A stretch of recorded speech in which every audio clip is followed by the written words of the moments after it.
नाजरीन आदाब, मैं हूं अब्बास फजल और आप देख रहे हैं एमएमसी न्यूज़ इंडिया। नाज़रीन, इस वक्त हमारे साथ खास बातचीत करने के लिए मौजूद हैं कौमी भारत के chief editor doctor Mumtaz Alam Rizvi साहब। आज इनसे कांग्रेस पर ख़ास बातचीत करेंगे। मुमताज़ आलम साहब, सबसे पहले आपका बहुत बहुत खैर मकदम है। जी शुक्रिया बहुत बहुत। मुमताज़ साहब, इस वक्त जिस तरीके से कांग्रेस में घमासान एक तरीके से मचा हुआ है, कुछ पता नहीं है कि कौन सदर होगा, पार्टी का मुस्तकबिल क्या होगा। ग़ुलाम नबी आज़ाद जो कि तकरीबन 50 साल से उस पार्टी के एक बड़े लीडर रहे, राज्यसभा में रहे, वो एक अब उन्होंने भी तमाम सारे पदों से इस्तीफ़ा दे दिया है। किस तरीके से देखते हैं आप कांग्रेस का आखिर क्या होगा?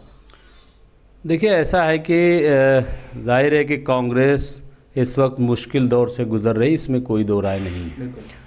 और मुश्किल दौर में जो वफ़ादार लोग होते हैं वो खड़े होते हैं। मुश्किल ही में तो पता चलता है ना कि कौन अपना है और कौन पराया है।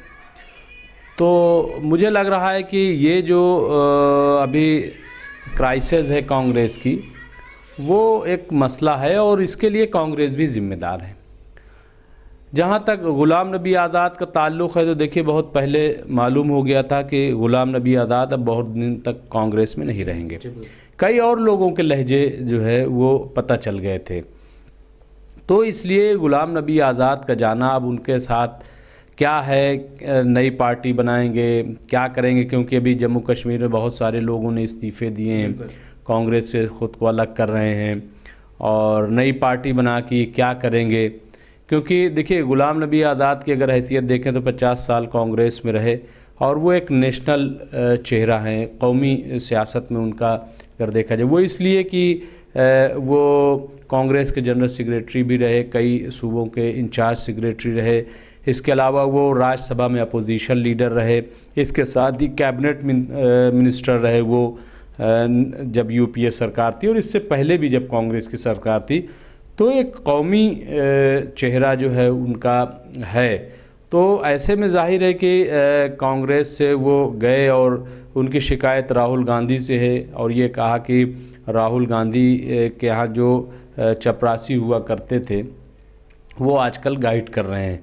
तो शिकायतें तो देखिए हो सकता है, शिकायतें हो सकती हैं और होनी चाहिए, लेकिन मैंने कई बार कहा कि जैसे जब G23 बना था तो मैंने कहा था कि अगर इतनी शिकायत है तो 24 अकबर रोड जो इनका ऑफिस है वहाँ जाकर के कांग्रेस के लोग धरना दे दें, धरने बैठ जाएं कि हम तब तक नहीं उठेंगे कि जब तक हमारी बात नहीं सुनी जाएगी, क्या शिकायत है। तो महज ये कि अपने अपना रास्ता तलाश कर लेना और लोग जो है अपने अपने तरीके से चले गए, तो मुझे लग रहा है कि ये सिर्फ जो है वो अपॉर्चुनिस्ट है एक तरीके की। और कांग्रेस को भी अपनी इस्लाह करनी चाहिए। बहुत सारे फ़ैसले जो हैं कांग्रेस ने अच्छे नहीं लिए। राहुल गांधी का जहाँ तक ताल्लुक़ है, आपने कहा कि सदर का इंतखाब होने जा रहा है, तो अब ये आ रहा है कि कोई कांग्रेस यानी गांधी फैमिली से कोई सदर नहीं बनेगा, लेकिन प्रेशर अब भी ये है कि राहुल गांधी सदर बने। सवाल ये है कि 2019 के बाद जब इस्तीफ़ा दिया तब भी मुखालफत हो रही थी कि आप इस्तीफ़ा क्यों दे रहे हैं, हार की ज़िम्मेदारी आप कबूल कर रहे हैं, ठीक है, लेकिन इससे पहले 2018 में आप जीते भी, मैंने भी कई बार ये बातें लिखी। लेकिन उसके बाद आपने जब इस्तीफ़ा दे दिया तो आपको फिर या तो अलग हो जाना चाहिए था, अमल दखल नहीं रखना चाहिए था। लेकिन देखा यह गया कि मुस्तकिल आप फ़ैसले भी ले रहे हैं बैक डोर से, तो फ़ैसले फिर आप किस हैसियत से आप जो है अपने लीडरान की क़यादत कर रहे हैं। प्रोटेस्ट करना हो तब आप कायद हैं, प्रेसिडेंट ऑफ इंडिया से मिलना जाना हो तब कायद हैं, पंजाब का मसला हो तब आपके यहाँ हल होगा, राजस्थान का मसला हो तब आपके यहाँ हल होगा।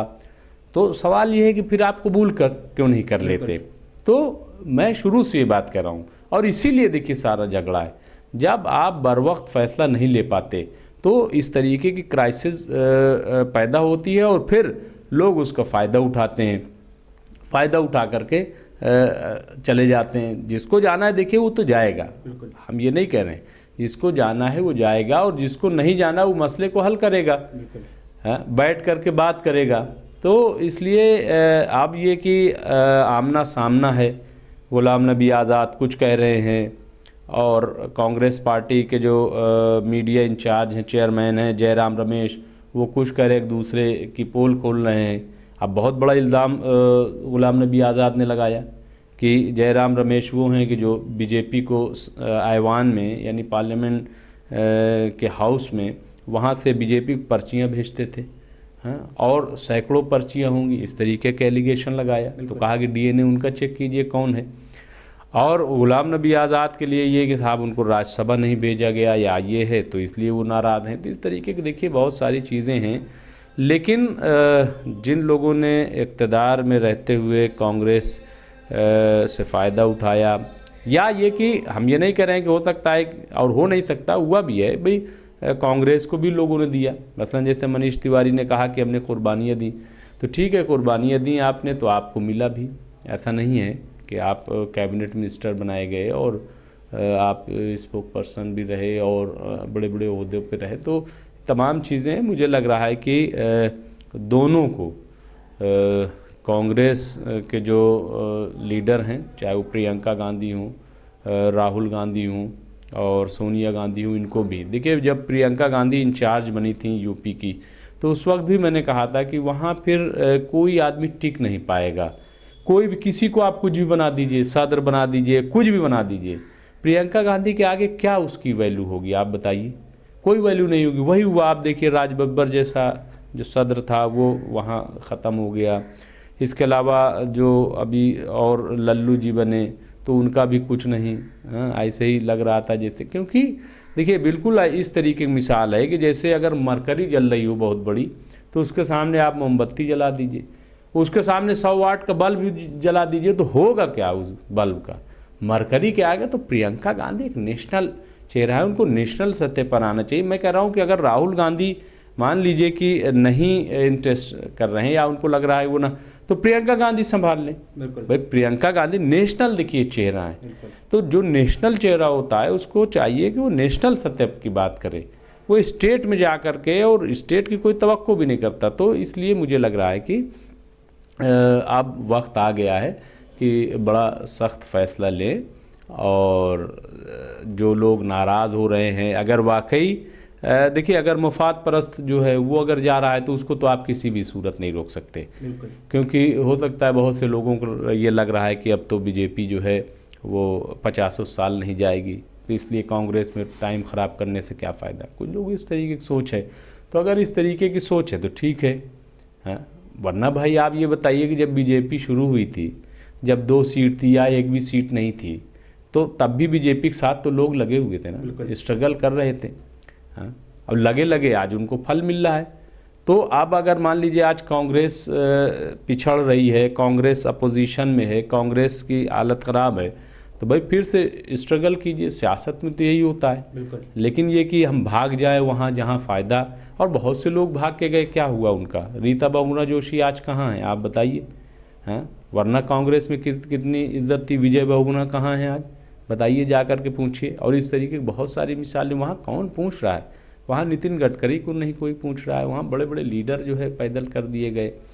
तो इसलिए ज्वाइनिंग बड़ी अच्छी लगती है, हार पहनाया जाता है और बड़ा मीडिया में भी चलता है ये वो, लेकिन उसके बाद देखिए इज़्ज़त इंसान को जहाँ वो शुरू से काम करता है वहाँ पे रहती है, वहीं पे वो फाइट भी कर सकता है, वहाँ पे वो अपना हक जता सकता है। लेकिन मनी प्लांट जैसी हैसियत अपनी कर लेने से तो कोई हैसियत नहीं रहती। जड़ जहाँ हो वहीं पे इंसान मजबूती से खड़ा हो सकता है।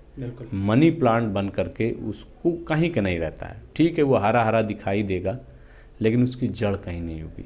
तो इसलिए कांग्रेस, बहरहाल जो भी होगा ये तो वक्त बताएगा, लेकिन मैं दोनों को लिए कह रहा हूँ कि फ़ैसले जो हैं बहुत सोच समझ कर लिए जाएं, और मुल्क को भी अपोजिशन की ज़रूरत है और हुकूमतों को भी अपोजिशन की ज़रूरत होनी चाहिए, और होती है।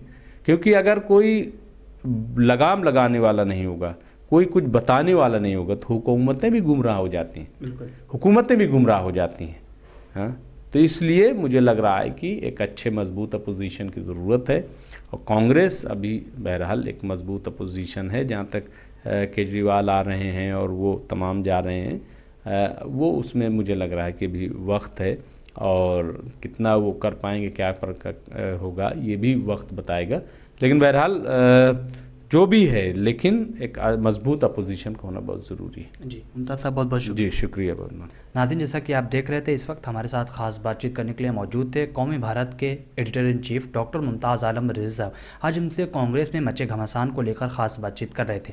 हम फिर आज कुछ बड़ी खबरों के साथ देखते रहिए MMC न्यूज़ इंडिया नई दिल्ली। शुक्रिया, खुदा हाफिज़।